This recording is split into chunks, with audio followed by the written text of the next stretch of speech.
না?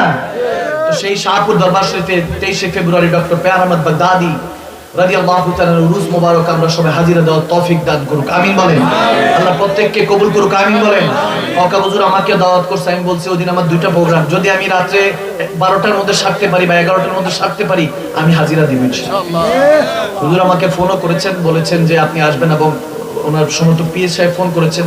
তা আমি বলেছি আমি চেষ্টা করব, সর্বোচ্চ চেষ্টা করব। আমি সব জায়গায় যাই, আমি কালিয়াপুর দরবার শরীফ, জালালিয়া দরবার শরীফ, আমি ইসলাম জালালি হুজুরের উরুস শরীফে দাওয়াত দেওয়া লাগে না, কাঠালিয়া দরবার শরীফ, তারপরে যত দরবার আছে আমি বলা লাগে না। আমার যদি মনে হয় অমুক দিনে অমুক আল্লাহর ওলির উরুস, ওই দিনে আমি হাজিরা দিই। আলহামদুলিল্লাহ বলেন।